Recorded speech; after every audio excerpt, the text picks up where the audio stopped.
तो hello friends, स्वागत है आपका मेरे YouTube channel cat cam expert में। तो आज की वीडियो में हम सीखेंगे कि किस तरह से हम क्रियो में शीट मेटल में कन्वर्जन कमांड का यूज़ करते हैं।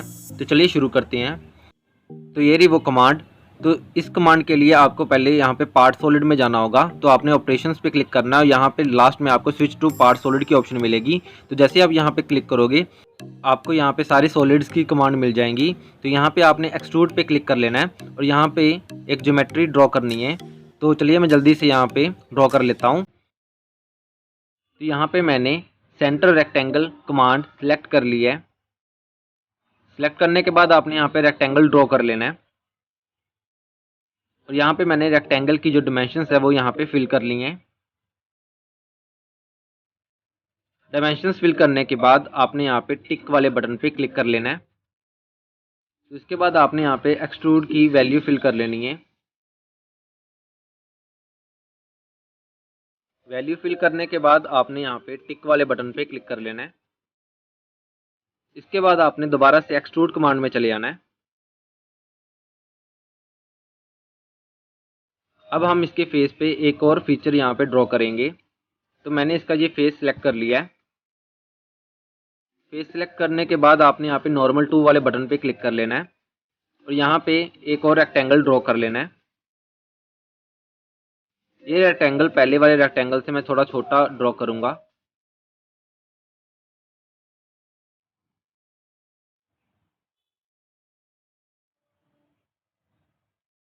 रेक्टेंगल ड्रॉ करने के बाद आपने यहाँ पे टिक वाले बटन पे क्लिक कर लेना है। इसके बाद आपने यहाँ पे एक्सट्रूड की जो हाइट है वो यहाँ पे फिल कर लेनी है। वैल्यू फिल करने के बाद आपने यहाँ पे टिक वाले बटन पे क्लिक कर लेना है। तो ये देखिए हमारा यहाँ पे प्रोडक्ट रेडी है। तो इसके बाद आपने यहाँ पे ऑपरेशंस में चले जाना है और स्विच टू शीट मेटल पे क्लिक कर लेना है। क्लिक करते ही आपने यहाँ पे शेल वाली ऑप्शन को सिलेक्ट कर लेना है। सिलेक्ट करने के बाद आपने यहाँ पे थिकनेस की वैल्यू फिल कर लेनी है। जितनी उसकी वॉल थिकनेस आप रखना चाहते हो उसकी वैल्यू आपने यहाँ पे फिल कर लेनी है। फिल करने के बाद आपने जिस साइड से इस बॉक्स को ओपन रखना है वो आपने यहाँ पे सिलेक्ट कर लेना है। सिलेक्ट करते ही आपका जो ये प्रोडक्ट है वो शेल हो जाएगा और इसकी जो थिकनेस है वो यहाँ पे अप्लाई हो जाएगी। इसके बाद आपने यहाँ पे टिक वाले बटन पे क्लिक कर लेना है। कन्वर्जन कमांड का यूज़ सॉलिड को शीट मेटल में कन्वर्ट करने के काम आता है।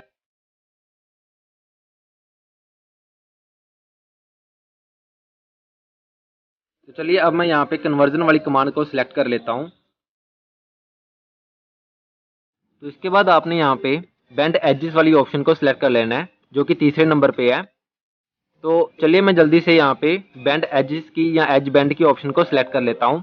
तो सिलेक्ट करते ही आपने यहाँ पे जितने भी बेंड एजेस है वो यहाँ पे सिलेक्ट कर लेने हैं। कंट्रोल दबा के आपने ये सारे के सारे एजेस को सिलेक्ट कर लेना है जहाँ पे आपको बेंड लगाना है। तो ये जो सारे जो एजेस हैं वो मैं जल्दी से यहाँ पे सिलेक्ट कर लेता हूँ।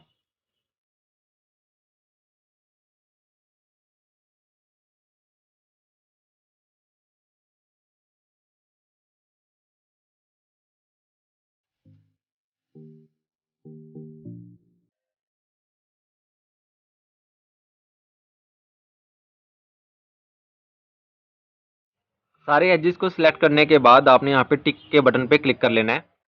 इसके बाद आपने यहाँ पे एज रिप वाली ऑप्शन को सिलेक्ट कर लेना है जो कि पहले नंबर पे है। तो यहाँ पे आपने क्लिक कर लेना है। इसके बाद आपने वो सारी एजेस को सिलेक्ट कर लेना है जहाँ से आप अपनी शीट को रिप करना चाहते हो यानी कि उसको फाड़ना चाहते हो। तो वो एजेस को आपने यहाँ पे सिलेक्ट कर लेना है। तो चलिए मैं जल्दी से यहाँ पे सारी एजेस को सिलेक्ट कर लेता हूँ।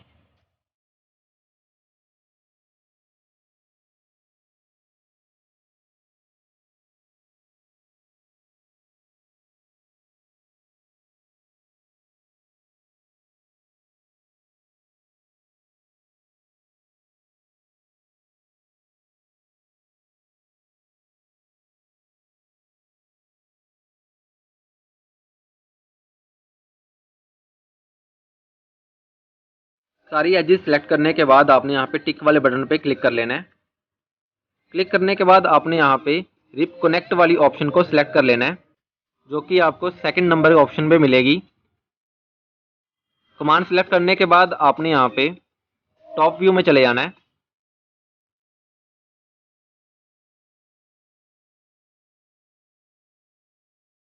टॉप व्यू में जाने के बाद आपने जो बड़ा वाला बॉक्स है इसका कॉर्नर जो पॉइंट है वो आपने सिलेक्ट कर लेना है, और यहाँ पे जो छोटा वाला बॉक्स है इसका जो कॉर्नर पॉइंट है इसे कंट्रोल दबा के सिलेक्ट कर लेना है। तो जैसे ही आप इन दोनों पॉइंट्स को सिलेक्ट करोगे कंट्रोल दबा के, तो आपकी जो रिप कनेक्ट कमांड है वो यहाँ पे अप्लाई हो जाएगी।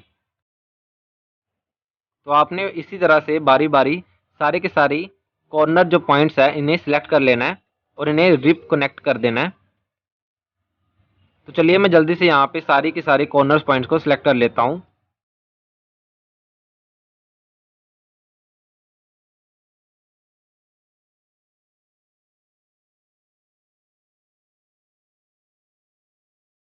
सारे कॉर्नर पॉइंट्स पे रिप कनेक्ट अप्लाई करने के बाद आपने यहाँ पे टिक वाले बटन पे क्लिक कर लेना है।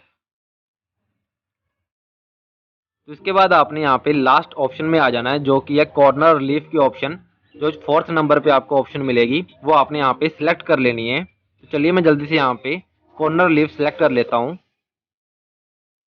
तो यहाँ पे जैसे ही मैं क्लिक करूँगा तो ये देखिए आपके सामने कुछ इस तरह से ऑप्शंस आएंगी। तो ये जो कॉर्नर है इस कॉर्नर को किस तरह की आप शेप देना चाहते हो वो आपने यहाँ पे सिलेक्ट कर लेना है। तो यहाँ पे अभी वी नोच है, तो यहाँ पे मैं अभी सर्कुलर नोच करूँगा। तो यहाँ पे जो सर्कुलर शेप आ जाएगी आपके सामने, तो ये सारे के सारे कॉर्नर जो पॉइंट्स हैं उन पे जो सर्कुलर रिलीफ है वो अप्लाई हो जाएगा। तो इसी तरह से आपको यहाँ पे रेक्टेंगुलर नोच भी मिलती है और यहाँ पे आपको एक ऑब्राउन नोच भी मिलती है। तो ये जो नोचेज है इनका काफ़ी यहाँ पे यूज़ आपको देखने को मिलेगा। तो अगर आप अपनी शीट में कॉर्नर रिलीफ नहीं दोगे तो आपकी जो शीट है वो फट सकती है। तो इसलिए यहाँ पे आप अपनी रिक्वायरमेंट के हिसाब से कोई भी कॉर्नर जो रिलीफ है वहाँ पे सिलेक्ट कर लोगे और यहाँ पे टिक के बटन पे क्लिक कर लोगे।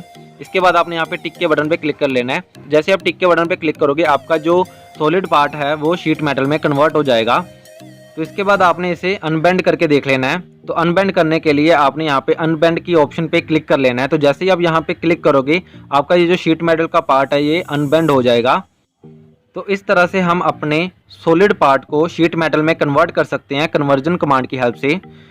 तो आपको ये वीडियो कैसी लगी मुझे नीचे कमेंट करके जरूर बताएं और वीडियो को लाइक और सब्सक्राइब करना ना भूलिएगा। धन्यवाद।